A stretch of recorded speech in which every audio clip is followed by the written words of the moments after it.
An hour later, Kyle stood in the transport bay of Shin's flagship, trying not to throw up.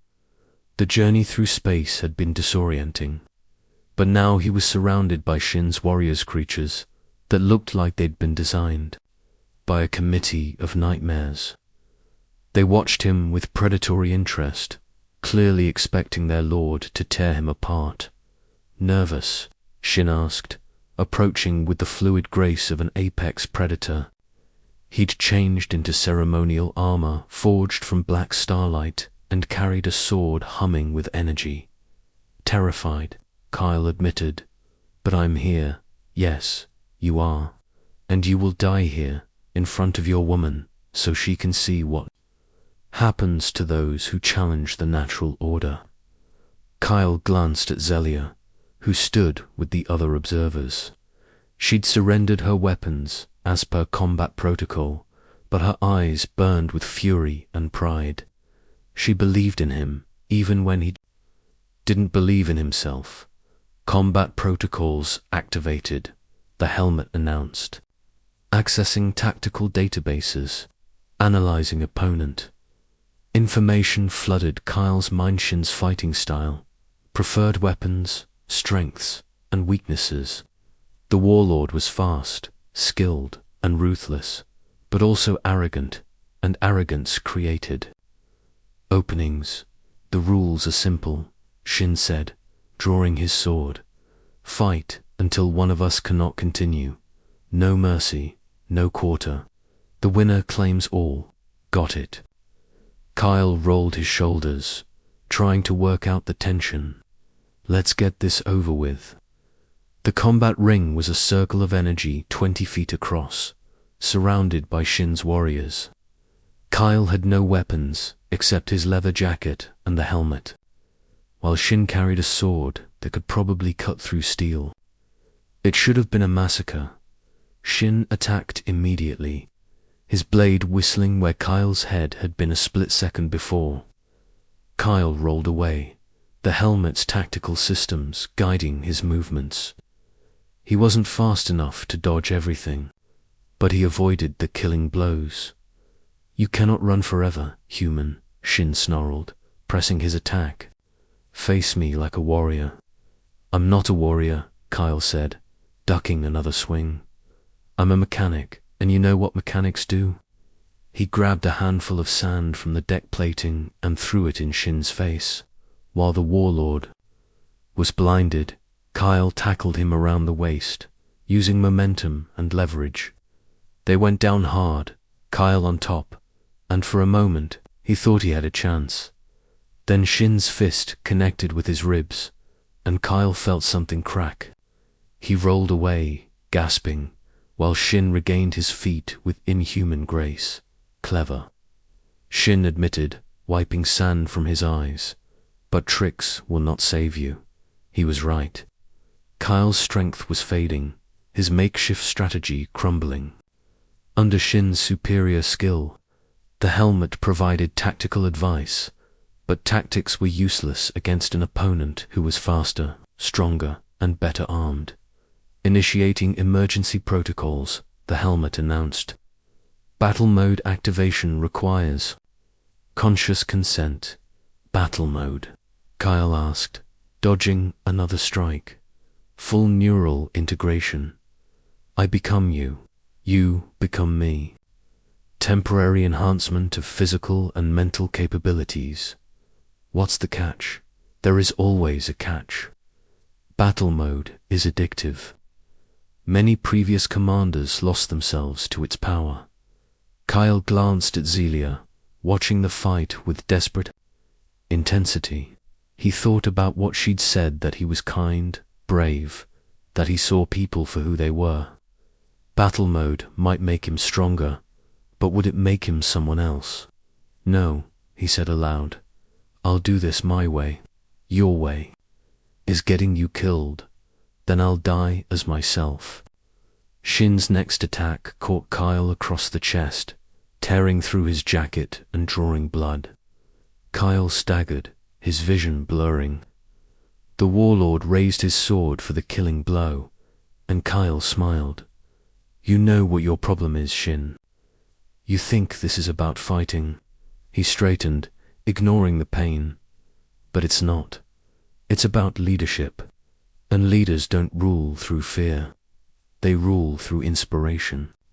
He turned to the watching warriors, his voice carrying across the chamber. Look at him. Your mighty lord needs a sword and armor to defeat one unarmed human. Is this the strength you serve? Is this the honor you respect? Several warriors shifted uncomfortably. Kyle pressed his advantage, the helmet translating his words into their warrior culture. I offer you something better. Not conquest, but cooperation. Not slavery, but partnership. Join me and help build an empire where strength serves wisdom. Not the other way around. Silence. Shin roared, but Kyle saw doubt in his golden eyes. You speak of weakness, not strength, Shin said. I speak of evolution. Your way is the old way, rule through might, crush opposition. But look where it's gotten you. How many worlds have you conquered? How many people love you instead of fear you? Kyle gestured to the warriors. These soldiers follow you because they have to. They'd follow me because they want to. Because I offer them something you never could, a chance to be part of something greater. Lies. Shin lunged, desperation making him sloppy. Kyle sidestepped, grabbed Shin's sword arm, and used his momentum to send him crashing in two. The energy barrier. When Shin struggled to his feet, half his warriors had moved to Kyle's side of the ring. Impossible, Shin breathed. They are bound by a blood oath. Oaths can be transferred, one warrior said, removing his helmet to reveal a scarred reptilian face. And I choose to serve the human. He shows more honor in defeat than you show in victory. As do I, said another, then another. Within minutes, Shin stood alone, his army abandoning him for the human who'd shown them a different way. This is not over, Shin snarled, but his voice carried no conviction. No, you won't. Kyle stepped forward, seeing respect flicker in Shin's eyes. Because you're going to help me build something better. You're a warrior, Shin, a good one. But you're also a leader, and leaders adapt. Help me unite the 7 moons, and I'll give you a position worthy of your skills. Keep fighting me, and you'll end up dead or exiled. Your choice. Shin stared at him, then dropped his sword. I accept, but I reserve the right to challenge you again if you prove unworthy. I wouldn't have it any other way. Interesting strategy, the helmet commented. Most commanders would have killed him. Most commanders aren't mechanics from Arizona, Kyle replied.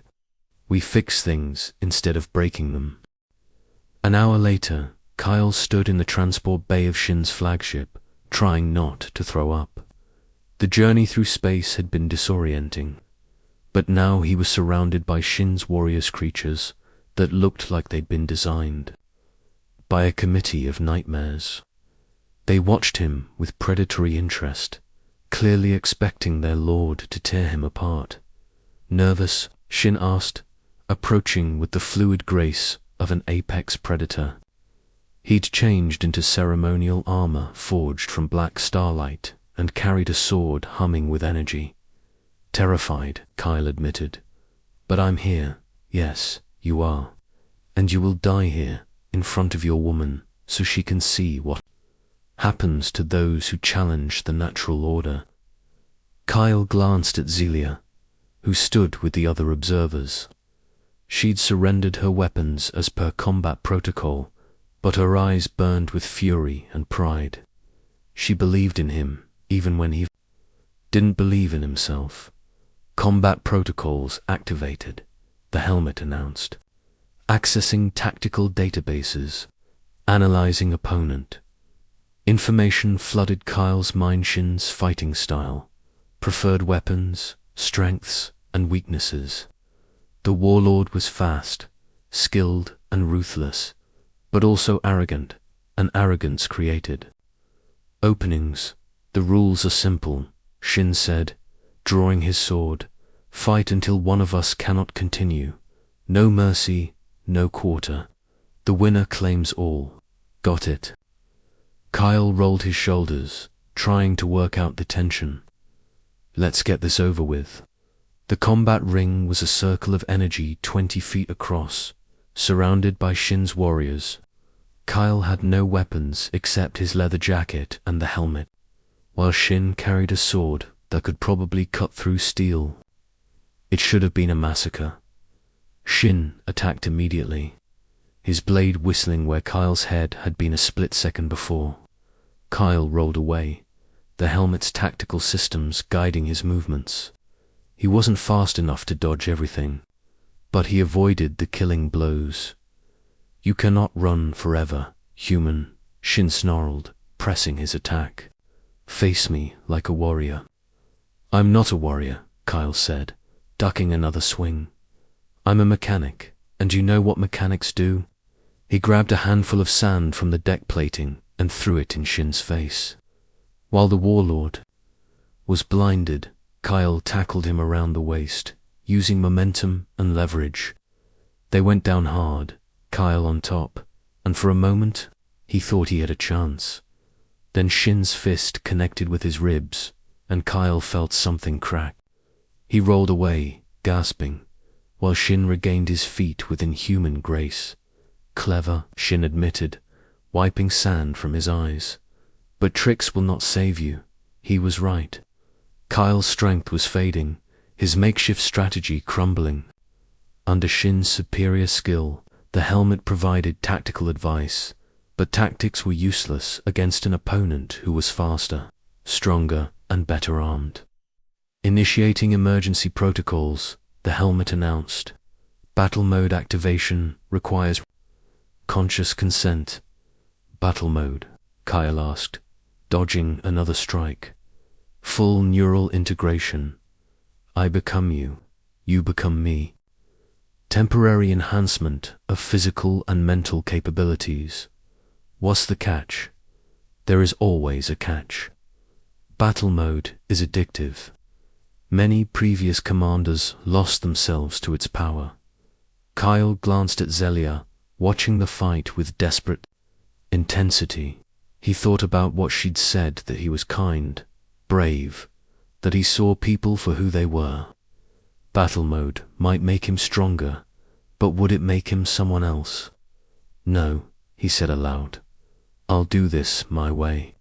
Your way is getting you killed, then I'll die as myself. Shin's next attack caught Kyle across the chest, tearing through his jacket and drawing blood. Kyle staggered, his vision blurring. The warlord raised his sword for the killing blow, and Kyle smiled. You know what your problem is, Shin. You think this is about fighting. He straightened, ignoring the pain. But it's not. It's about leadership. And leaders don't rule through fear. They rule through inspiration. He turned to the watching warriors, his voice carrying across the chamber. Look at him. Your mighty lord needs a sword and armor to defeat one unarmed human. Is this the strength you serve? Is this the honor you respect? Several warriors shifted uncomfortably. Kyle pressed his advantage, the helmet translating his words into their warrior culture. I offer you something better. Not conquest, but cooperation. Not slavery, but partnership. Join me and help build an empire where strength serves wisdom. Not the other way around. Silence, Shin roared, but Kyle saw doubt in his golden eyes. You speak of weakness, not strength, Shin said. I speak of evolution. Your way is the old way, rule through might, crush opposition. But look where it's gotten you. How many worlds have you conquered? How many people love you instead of fear you? Kyle gestured to the warriors. These soldiers follow you because they have to. They'd follow me because they want to. Because I offer them something you never could, a chance to be part of something greater. Lies. Shin lunged, desperation making him sloppy. Kyle sidestepped, grabbed Shin's sword arm, and used his momentum to send him crashing into the energy barrier. When Shin struggled to his feet, half his warriors had moved to Kyle's side of the ring. Impossible, Shin breathed. They are bound by a blood oath. Oaths can be transferred, one warrior said, removing his helmet to reveal a scarred reptilian face. And I choose to serve the human. He shows more honor in defeat than you show in victory. Do I? Said another, then another. Within minutes, Shin stood alone, his army abandoning him for the human who'd shown them a different way. This is not over. Shin snarled, but his voice carried no conviction. No, you won't. Kyle stepped forward, seeing respect flicker in Shin's eyes. Because you're going to help me build something better. You're a warrior, Shin, a good one. But you're also a leader, and leaders adapt. Help me unite the 7 moons, and I'll give you a position worthy of your skills. Keep fighting me, and you'll end up dead or exiled. Your choice. Shin stared at him, then dropped his sword. I accept, but I reserve the right to challenge you again if you prove unworthy. I wouldn't have it any other way. Interesting strategy, the helmet commented. Most commanders would have killed him. Most commanders aren't mechanics from Arizona, Kyle replied. We fix things instead of breaking them. Kyle's boots crunched on the gravel outside his garage as Lord Shin's ships cast shadows across the Arizona desert. The massive vessels hung like mechanical thunderclouds, their weapon arrays gleaming ominously in the morning sun. Kyle had seen plenty of sci-fi movies, but nothing prepared him for the visceral terror of actual alien warships hovering over his home. Impressive fleet, he said, trying to keep his voice steady, compensating for something. Zelia snorted, despite the tension. You have no idea. Incoming transmission, the helmet announced. Lord Shin requests parley. Requests or demands? Demands. Definitely demands. Kyle sighed. Put him through. The air shimmered, and a hologram materialized. Lord Shin looked like a Greek statue crossed with a predatory reptile tool, perfectly muscled, covered in scales that shifted from deep green to black. His eyes were molten gold, and his smile revealed teeth that were definitely not herbivore-friendly. Ah, the famous Kyle Bishop, Shin said, his voice dripping with cultured arrogance. You are smaller than I expected. Yeah, well, you're uglier than I expected, so we're even. Shin's smile widened. Such spirit, I can see why Zelia finds you amusing. I do not find him amusing, Zelia interjected, standing beside Kyle. I find him worthy. Worthy, Shin laughed, a sound like breaking glass. This soft human child, he has never known battle, never proven himself in combat. He wears the helmet like a costume, not a crown. The helmet chose him, Zelia said firmly. That is proof enough. The helmet chose poorly. But no matter, I will correct this error. Shin's hologram stepped closer, and Kyle caught a whiff of sulfur and old blood. I challenge you, Kyle, Bishop of Earth, to single combat. Winner takes the helmet, the throne, and his gaze shifted to Zelia, the princess. She's not property, Kyle said, anger flaring. She doesn't belong to anyone. By the laws of the 7 moons, she belongs to whoever can claim her. I was her betrothed before you stole what was mine. I didn't steal anything, and I'm pretty sure she can speak for herself. Zelia stepped forward, her spear materializing in her hand. I speak for myself, Shin, and I say, you are a fool if you think I will submit to your rule again. You will submit, beloved, or watch your precious human die slowly. Shin's expression turned cold. The challenge is issued. By ancient law, it must be answered. Kyle felt the helmet's consciousness stirring, accessing databases of legal precedent and military tradition. Single combat was a legitimate way to claim leadership among the Star Amazons, and refusing would mark him as a coward, undermining his authority. I accept, Kyle said, ignoring Zelia's sharp intake of breath. Kyle, no, I accept, he repeated, meeting Shin's golden gaze. When and where? Now, aboard my flagship. No weapons, save what you carry. No armor, save what you wear. The helmet stays on. I want to see the look in your eyes when you realize it cannot save you. The hologram flickered and vanished, leaving Kyle and Zelia in the desert morning's silence. You cannot do this, Zelia said immediately. He is a trained warrior, bred for combat. You are a mechanic from Arizona. Yeah, I got that. Kyle turned to face her, seeing fear in her eyes, not for herself, but for him. Got any better ideas? I could fight in your place.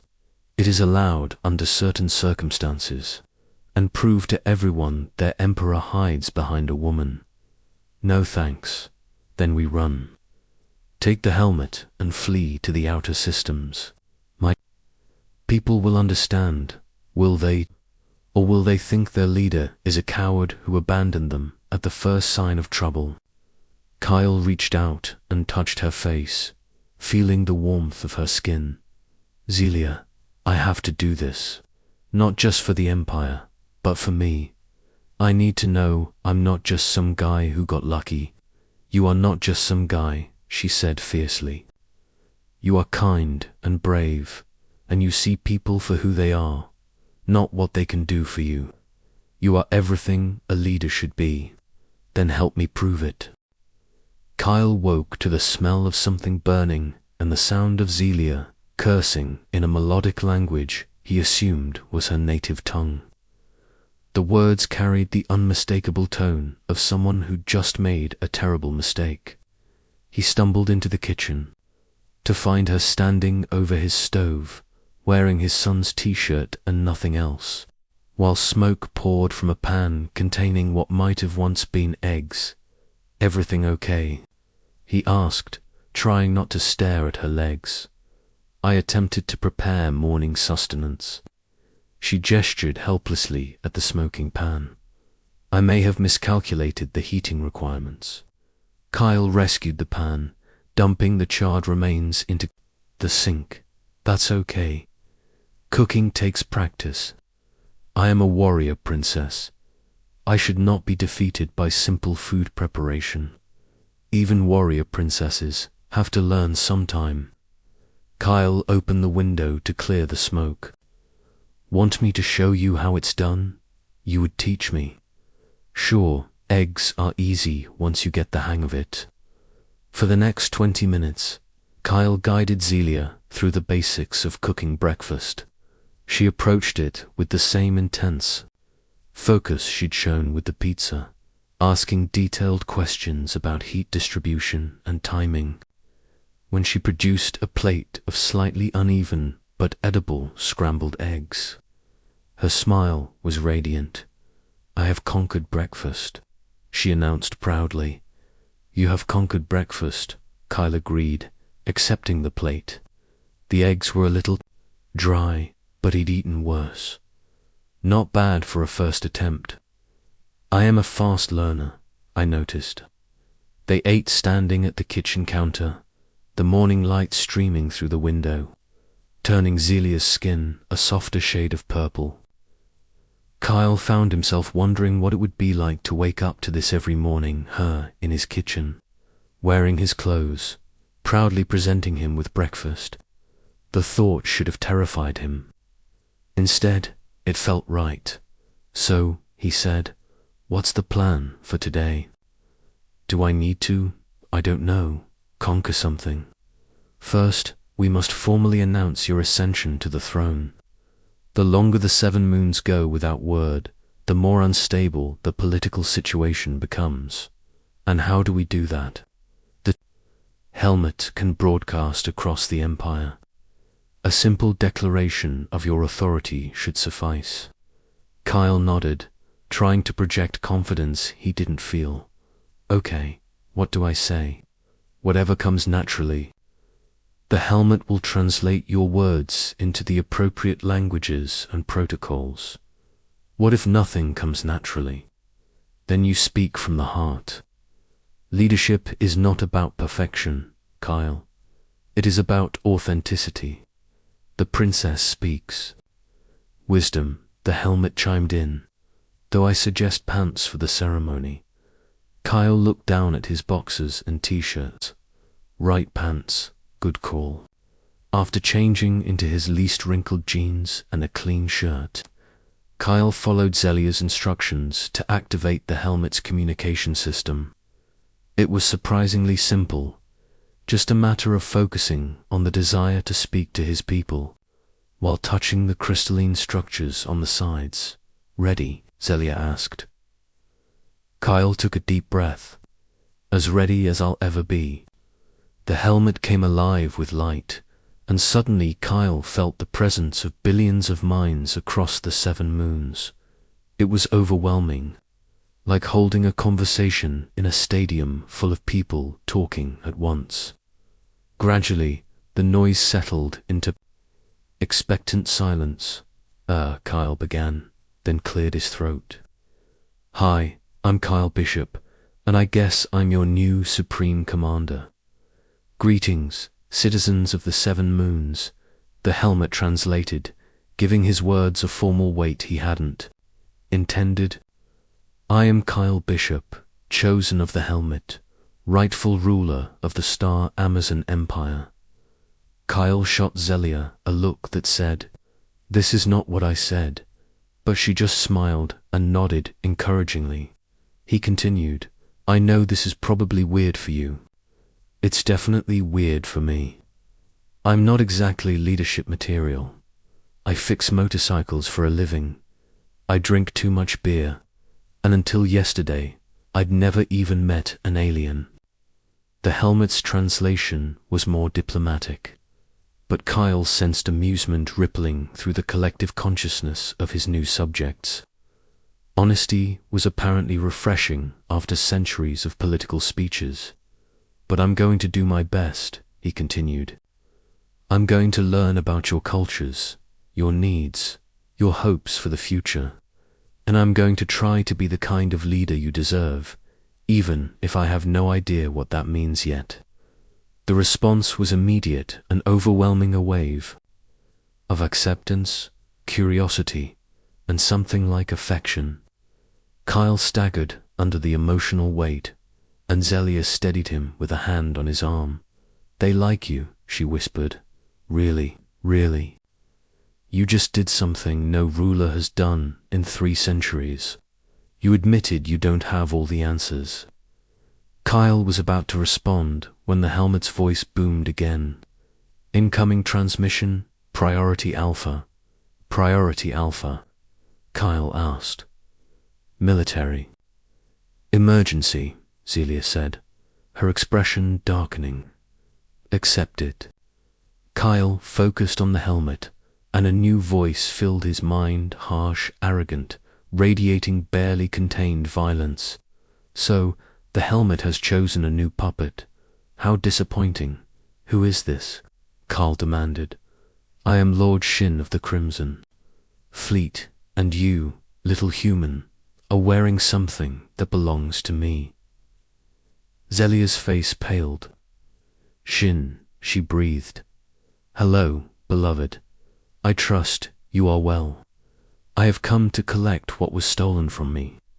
Nothing was stolen from you. Shin, Zelia said. The helmet chooses its own master.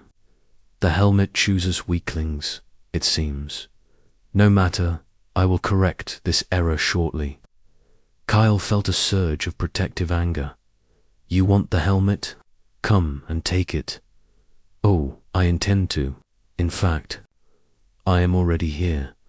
The apartment shook, rattling the windows. Kyle rushed to look outside and saw massive ships hovering above his garage, their hulls gleaming like black metal in the Arizona sun. Zelia, he said quietly, I think we have a problem. Indeed you do, human. Shin's voice echoed through the helmet. Surrender the helmet, and I will make your death quick. Refuse, and I will make it educational. Kyle looked at Zelia, who was already reaching for her spear. Her warrior's mask was back, but he saw fear in her eyes, not for herself, but for him. Who is he? Kyle asked. My former betrothed, a warlord who believes might makes right. She met his eyes. He will not stop until he has the helmet, or we are both dead. Analysis complete, the helmet announced. 12 battle cruisers, 400 fighters, approximately 50,000 troops. Recommendation: surrender is not advisable. Why not? Kyle asked. Because he will kill you anyway, along with Princess Celia Ra, and probably your entire planet. Just to make a point. Kyle felt the weight of impossible responsibility settle on his shoulders. Billions of people across the 7 moons were counting on him. Zelia was bound to protect him, even at the cost of her life. And Earth, his home, was about to become a battleground because he'd bought a helmet on the internet. Options. He asks, fight or die. Preferably both. That's not helpful. I am a military artifact, not a therapist. Fighting is what I do. Kyle looked at Zelia, who was checking her weapons with practiced efficiency. Can we win against Lord Shin? Unlikely, but we can make him pay for his victory. She paused, studying his face. Unless you wish to surrender the helmet and let him kill us anyway. No thanks. Kyle felt something cold and determined settle in his chest. Besides, I'm starting to like being emperor. Zelia's smile was fierce and proud. Then, we fight. Excellent. Initiating combat protocols. Please hold still while I download tactical databases into your brain. Wait, what? The helmet flooded Kyle's mind with information battle strategies, weapon specifications, fleet movements, and fighting techniques of a dozen species. It was like drinking from a fire hose, overwhelming and exhilarating. When it was over, Kyle thought in ways he'd never thought before. He could see the battle unfolding in his mind's eye, understanding how Shin would deploy his forces and what weaknesses that would create. Zelia, he said, his voice carrying new authority. How long can you hold the apartment against 50,000 troops? Not long. You don't have to hold it. Just delay them.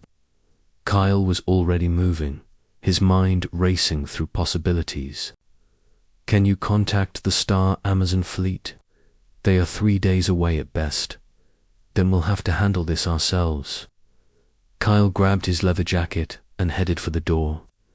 Time to see what this helmet can really do. Where are you going? To end this before it starts? Kyle paused at the door, looking back at her. And Zelia, thanks for believing in me. Where you go, I go, Commander. Kyle smiled, and for the first time since putting on the helmet, he felt ready for whatever came next. Then let's go save the galaxy. The apartment above Kyle's garage had never felt smaller. Zelia Ra stood in his living room, her 6-foot frame dwarfing his second-hand furniture, making his thrift store couch and coffee table look like dollhouse pieces. She'd removed her armor, apparently. It was rude to wear battle gear, while Eating Anne now wore one of Kyle's oversized Phoenix Suns t-shirts, which hung on her like a dress. The sight of her bare purple legs beneath the orange fabric did things too. Kyle's concentration he wasn't ready to analyze. "This pizza," she said, holding up a triangular slice like it might detonate. "It is safe for consumption. Perfectly safe. Just cold." Kyle grabbed 2 plates from the cabinet, pretending not to notice how she watched his every move with those gold-flecked eyes. "I can heat it up if you want." Heat manipulation. Zelia's tone was curious, almost reverent. "Yes, I would like to observe this human ritual." Kyle bit back a laugh. Everything was a ritual to her. He'd watched her spend 5 minutes studying his microwave like it was an alien artifact which, from her perspective, it probably was. Her serious curiosity about his mundane world was endearing and slightly terrifying. The microwave hummed to life, and Zelia jumped back, her hand instinctively reaching for the spear leaning against the wall. "It makes noise," she said, eyes wide. "It's supposed to make noise.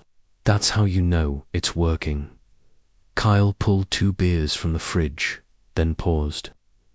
"Do you drink alcohol?" "I don't want to poison my bodyguard on the first night." "I am not easily poisoned." She accepted the beer, sniffed it delicately, then took a cautious sip. Her eyes widened. "This is pleasant. Effervescent, like the springs on Hitaria Minor, but with flavor. Its core's light. Don't get too excited." Kyle retrieved the pizza from the microwave, the cheese bubbling invitingly. "We're pretty good at finding ways to make life more bearable." "Bearable?" Celia tilted her head, studying him. "Your life requires bearing." Kyle paused, pizza halfway to his mouth. The question hit like a gut punch. Did his life require bearing? When had he started thinking of existence as something to endure rather than enjoy? "I guess it does sometimes," he said finally. "Work, bills, loneliness, the usual human complaints." "Loneliness," she repeated, tasting the word. "Yes, I understand this concept." Something in her tone made Kyle look up from his pizza. Zelia was staring out his window at the Arizona desert, her expression distant. "You get lonely, princess of an entire empire, especially because I am princess." She turned back to him, and Kyle caught a glimpse of something raw beneath her warrior's composure. "Do you know what it is like to be worshipped but never known, to be surrounded by people who see only your title, your bloodline, your usefulness as a weapon?" "No," Kyle admitted. "But I know what it's like to be invisible, to go days without anyone caring if you exist or not. Then we are both lonely in our own ways." She took another sip of beer, her shoulders relaxing slightly. "Perhaps that is why the helmet chose you. It seeks balance. The helmet chooses leaders who understand sacrifice." The ancient voice boomed in Kyle's head, making him wince, both giving it and receiving it. "Does it always do that?" Zelia asked, noticing his expression, the commentary. "Yeah, it's like having a judgmental GPS in my brain." Kyle rubbed his temples. "Can you hear it too?" "Only when it wishes to address me directly. Mostly, it speaks to you." She leaned forward, suddenly interested. "What does it say about me?" Kyle hesitated. The helmet had been oddly quiet about Zelia, which was strange given her central role in this cosmic mix-up. "It doesn't talk about you much, just keeps going on about duties, sacrifices, and ancient laws." Zelia's expression turned thoughtful. "That is unusual. The helmet is normally quite vocal about the worthiness of those who serve the commander. Maybe it's still calibrating. I've had it for all of 6 hours, perhaps," but she didn't sound convinced. They ate in comfortable silence. Kyle stealing glances at Zelia as she dissected her pizza slice with military precision. She ate with the same intensity she'd shown when threatening him with her spear. Like each bite required strategic planning. "So," Kyle said finally, "tell me about this empire I'm supposedly ruling. What does a supreme commander do? You unite the 7 moons under one banner. You lead the star Amazon fleets in battle. You make decisions that affect billions of lives." She paused, pizza halfway to her mouth. "You also, apparently, eat fermented vegetation and live above your vehicle storage facility. When you put it like that, it sounds insane." "It is insane," she said, reaching for another slice. "But insanity has never stopped great leaders before. The First Legion commander was considered mad by his contemporaries. He claimed the moons themselves spoke to him, guiding his decisions. Did they? Who can say? But he united 7 warring worlds and brought peace that lasted 3 centuries. She met his eyes. Perhaps madness is simply vision others cannot yet comprehend. Kyle felt heat rise in his cheeks. No one had ever suggested he had vision before. Most people saw him as a guy who couldn't hold down a steady job. "You really think I can do this? Lead an empire?" "I think you can do anything you set your mind to, Commander." Her quiet confidence made Kyle's chest tighten. "But first, you must understand what you have inherited." Over the next hour, Zelia explained the star Amazon Empire, while Kyle tried to process the sheer scope of his accidental kingdom. 7 moons, each with its own culture, history, and military tradition. Billions of people who'd been waiting centuries for someone to claim the helmet. Ancient laws governing everything from taxation to trade routes. To Kyle, nearly choked on his beer-mating rituals. "Wait," he interrupted. "Mating rituals. The commander's bloodline must be preserved. When you choose a mate, she becomes empress, second only to you in authority." Zelia's cheeks darkened. "The ceremony is elaborate. 3 days of celebration, ritual combat, and—" She trailed off. And the consummation must be witnessed by the High Council to ensure legitimacy." Kyle choked on his beer. "Witnessed? It is tradition," she said, glancing at him sideways. "Though, if you already have a mate, the ceremony could be abbreviated. I don't have a mate. I haven't had a girlfriend in 2 years. "Oh," Zelia's expression brightened. "That is convenient." Something in her tone made Kyle's pulse quicken. "Convenient? How?" "Nothing. Just convenient." She stood abruptly, smoothing down his t-shirt. "I should let you rest. Tomorrow will bring new challenges." "Where are you going to sleep?" "I will stand watch. It is my duty. You can't stand guard all night. You'll collapse.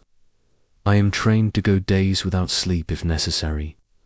Kyle stood, suddenly aware of how close they were. "Look, I've got a couch. It's not much, but it's better than standing in a corner all night. I cannot leave you unprotected. The door's locked. We're in the middle of nowhere. I think I'll survive 8 hours without someone trying to kill me." Zelia looked torn between duty and exhaustion. Kyle saw the fatigue in her eyes, the way she held herself just a little too rigidly. "Besides," he added, "how are you going to protect me if you're too tired to fight?" "That is a valid tactical concern." Then it settled. "You take the couch, I'll take the bed. We'll both get some sleep and figure out this mess in the morning." Kyle fetched blankets and a pillow from his closet, hyper-aware of Zelia watching him. When he turned back, she was studying a framed photo on his bookshelf, Kyle with his high school gaming team, holding a regional championship trophy. "You were a warrior even then," she said softly. "I was a gamer, hardly the same thing. Strategy, teamwork, leadership under pressure. These are warrior skills. She traced the frame's edge with one finger. You look happy here. That was before I realized professional gaming doesn't pay the bills. Perhaps it was preparing you for something greater. Kyle wanted to believe that, wanted to think his life had some grand purpose beyond fixing motorcycles and drinking alone. But looking at Zelia, beautiful, powerful, alien, he couldn't shake the feeling that the universe had made a mistake. Zelia, he said quietly, what if I'm not what your people need? What if I screw this up? She turned to face him, her expression fierce and protective. Then you will learn from your mistakes and do better. That is what leaders do. What if I can't? Then I will help you. She stepped closer, and Kyle caught that ozone and wildflower scent again. That is what partners do. Partners, is that not what we are? You command, I serve. You protect the Empire, I protect you. We are bound together by forces neither of us fully understand. Her voice dropped to a whisper. Perhaps we should discover what that means, together. Kyle's heart hammered. The space between them felt charged, dangerous, thrilling. He wanted to touch her face, to see if her skin was as soft as it looked. Instead, he cleared his throat and stepped back. We should get some sleep. Big day tomorrow, apparently. If Zelia was disappointed, she didn't show it. Yes, tomorrow I must contact my people and inform them the helmet has been claimed. How do you do that? The helmet has communication capabilities. I will show you in the morning. She settled onto the couch, pulling the blanket to her chin. Thank you, Kyle, for the food, the shelter, the kindness. It has been many years since anyone showed me such consideration. You don't have to thank me. We're partners. Right, she smiled, and Kyle felt something warm unfold in his chest. Right, partners? At 6 a.m., a thud against the garage door jolted Kyle awake. He stumbled out of his apartment above the garage, still in his boxers, expecting to see a delivery truck peeling out of his gravel driveway. Instead, he found a plain black box on his doorstep, no bigger than a microwave. No shipping label, no return address, just his name, Kyle Bishop, written in silver letters that seemed to shimmer like liquid mercury in the morning light. That's not creepy at all, he muttered, rubbing sleep from his eyes. He carried the box inside, surprised by its weight. It felt like it was made of lead, not cardboard. He set it on his workbench, next to a pile of wrenches and a half-empty case of Coors Light. The Kawasaki gleamed in the corner, silently judging his life. Choices. Kyle sliced the box open with a utility knife, and the helmet inside stole his breath. This was no costume piece. The metal was a deep, glossy black, threaded with veins of silver that pulsed like lightning frozen in time. The lead strips from the photo weren't electronics, they were crystalline structures, glowing with an inner light that made his skin prickle. The helmet radiated a cold that numbed his fingertips as he lifted it, heavier than it looked, like it was forged from something denser than steel. The interior was lined with a material that resembled leather but felt almost alive, warm and pliable under his touch. Strange symbols were etched along the inner rim, glowing faintly in the dim garage light. Okay. This is definitely not a knockoff, Kyle said, his voice echoing in the empty space. He turned the helmet over, searching for a manufacturer's mark, a serial number. Anything to explain its origin. Nothing, just those cryptic symbols and the alien weight of it. He should have been suspicious. Should have wondered why a relic like this was sold for $12. Should have questioned the unmarked box and instant shipping. But Kyle was a hands-on guy. He learned by doing, not overthinking. Besides, how dangerous could a helmet be? He slipped it over his head. The moment the metal touched his scalp, the world exploded into sensation. The helmet didn't just sit there, it fused with him, sending warm tendrils of energy down his spine, threading into his nervous system like roots into soil. His vision sharpened until he could see dust motes swirling in the air like tiny galaxies. His hearing amplified. The hum of the fluorescent light became a roar. The tick of the wall clock a metronome. The distant rumble of highway traffic a symphony. Then a voice hit him like a sledgehammer to the brain. Greetings, Supreme Commander. Of the 7 moons of Hitaria, the Legion awaits your orders. Kyle staggered, knocking over his toolbox. Wrenches and screwdrivers clattered across the concrete floor as he clawed at the helmet, trying to yank it off. It wouldn't budge, bonded to his skull like it was part of him. Get off, he gasped. Neural interface established. Command protocols activated. Welcome back, Commander. The voice was ancient, authoritative, and entirely inside his head, carrying the weight of centuries. Kyle's rational mind screamed that this was impossible, that he was having a psychotic break, but the voice felt more real than his own thoughts. I'm not a commander of anything, he shouted at the empty garage. I fix motorcycles. I drink beer. I've never even been to space. Irrelevant. The helmet chooses the leader. The leader does not choose the helmet. Kyle was still processing this when the air in front of him shimmered, like heat rising from asphalt. He thought it was a mirage July. In Arizona could trick the eyes, but the shimmer grew stronger, more defined, until it looked like someone was stirring invisible paint through the atmosphere. Then reality tore open. A portal bloomed in the center of his garage, a flower of pure energy, its purple light so bright it hurt to look at directly. The air crackled with electricity, and Kyle's hair stood on end. Tools flew off his workbench, sucked toward the swirling vortex. Empty beer. Cans rolled across the floor and vanished into the light. Holy shit, Kyle breathed, backing against the wall. Holy shit, holy shit, holy shit. Something stepped through the portal. She was tall, at least 6 feet, with skin the color of amethyst and hair like liquid silver cascading past her shoulders. Her armor looked forged from starlight, all flowing curves and strategic gaps that revealed glimpses of her athletic frame. In her hand, she carried a spear humming with energy, its tip glowing white-hot. She was, Kyle realized with a detached corner of his mind, absolutely gorgeous.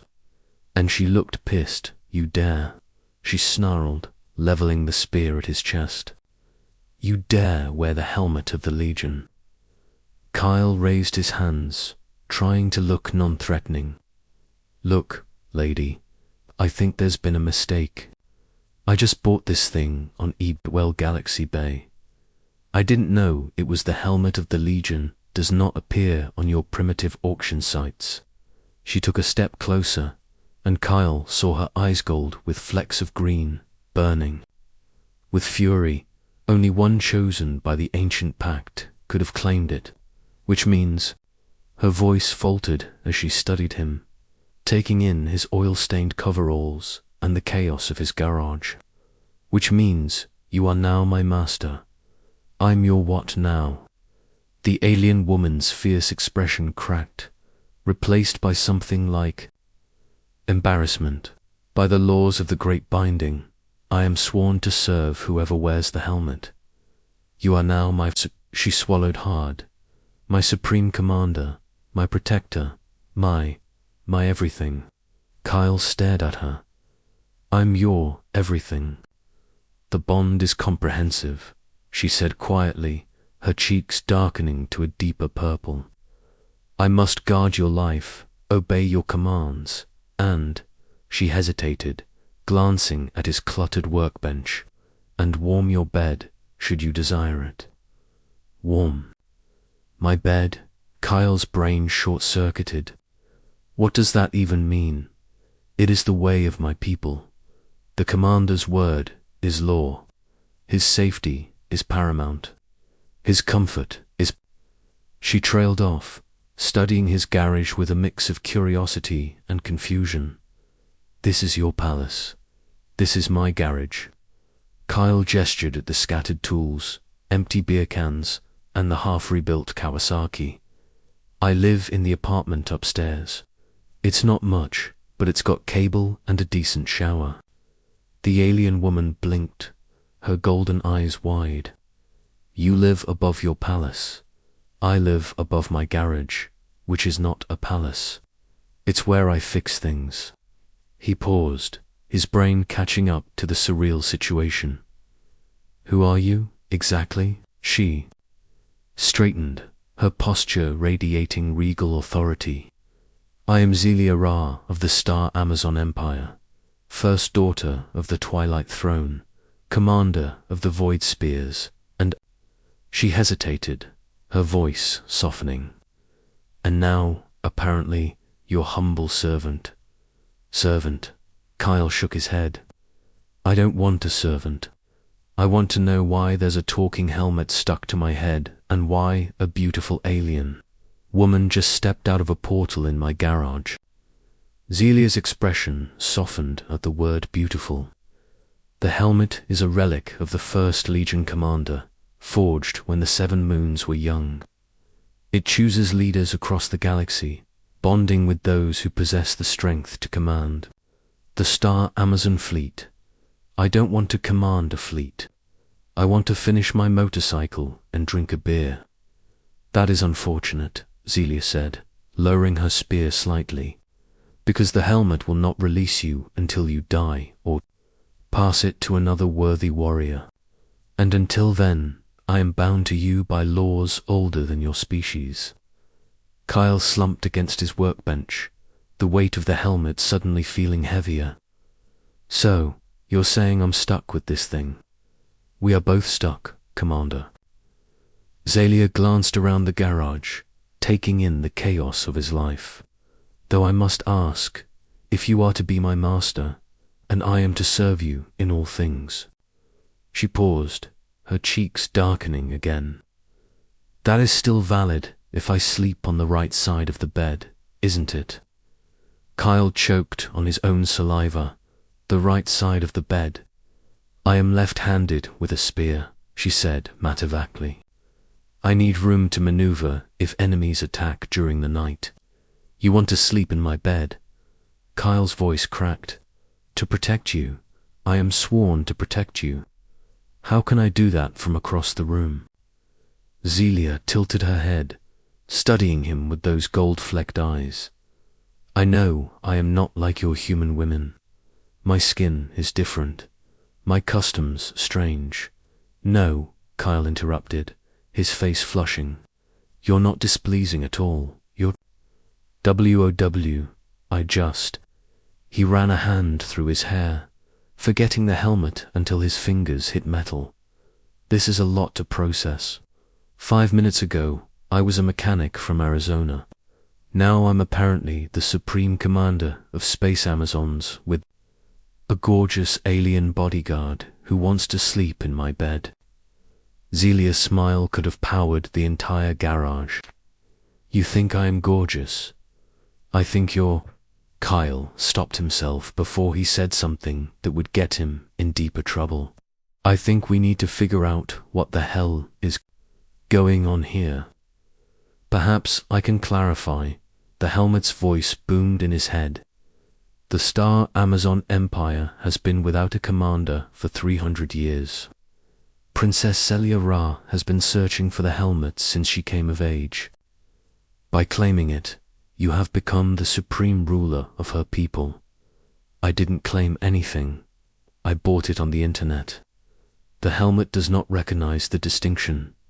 Zelia moved closer, and Kyle caught a scent like ozone and wildflowers. "The voice speaks truth. My people have been waiting for a leader, someone strong enough to unite the 7 moons and wise enough to guide us into a new age. She looked him up and down, taking in his oil-stained humanity. Though I confess, you are not what I expected. What? Did you expect someone taller, more armored, with a cape? She shrugged. But the helmet chose you, which means you possess qualities I cannot yet see. The Arizona sun didn't just set. It collapsed, leaving behind a heat that clung to Kyle Bishop's garage like a drunk uncle at a family reunion. It was 9 p.m., and the air still shimmered with the day's unrelenting warmth, pressing against the cinder-block walls of his workspace. Kyle, a lanky 32-year-old with grease-stained hands and a 5 o'clock shadow that had long overstayed its welcome, cracked open another Coors Light. The can hissed, a small rebellion against the oppressive silence of the desert night. He squinted at his laptop, its blue glow warring with the flickering fluorescent light overhead, which had been threatening to die since the Super Bowl. His back ached from hours, spent hunched over the Kawasaki motorcycle he'd been rebuilding. Since March, a labor of love that was starting to feel like a bad relationship, but the bike could wait. Tonight, Kyle was hunting for treasure in the digital wasteland of Galaxy Bay, the shadiest auction site this side of the Milky Way. Come on, give Daddy something good, he muttered, his voice rough from too many late nights and cheap beers. He scrolled through listings that promised authentic alien artifacts and genuine Starship components. Most were obvious scams: Halloween costumes, labeled as intergalactic battle armor, toy ray guns, marketed as decommissioned, plasma rifles. Kyle had seen it all, but he'd also learned to spot the real deals buried in the junk. Last month, he'd snagged a gravity dampener for $15, listed as a vintage paperweight by some clueless seller. The thing was worth more than his beat-up Ford pickup, and he'd sold it to a collector for enough to cover rent for 3 months. His cursor hovered over a listing that made him pause. The grainy photo showed what looked like a knockoff Darth Vader helmet, complete with gaudy lead strips running along the sides. The seller, Xenacollector_Prime, claimed it was vintage sci-fi memorabilia from the Outer Rim territories. The description read like it was written by someone who'd watched Star Wars on mute. Authentic military headgear, psychic, neural interface capabilities, command authority protocols included. Kyle snorted, nearly choking on his beer. Psychic neural interface. Sure. He took another swig, the cold liquid cutting through the garage's stale heat. The price caught his eye. $12, free shipping.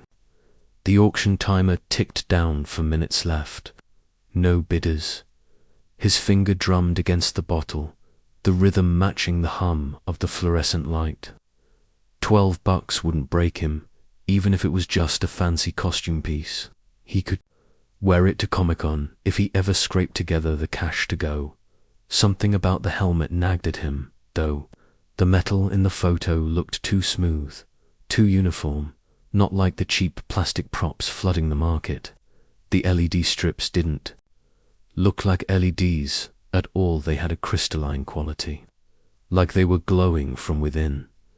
Ah, screw it, he said to the empty garage.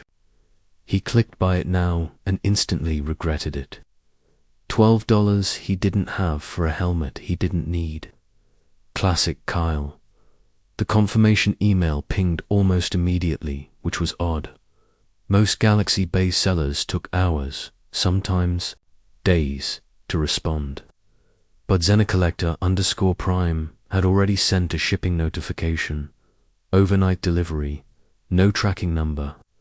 Kyle shrugged and minimized the browser. Either he'd get a cool helmet or an expensive lesson in online shopping. He turned back to the Kawasaki, its chrome reflecting the dying light. The bike wasn't going to fix itself.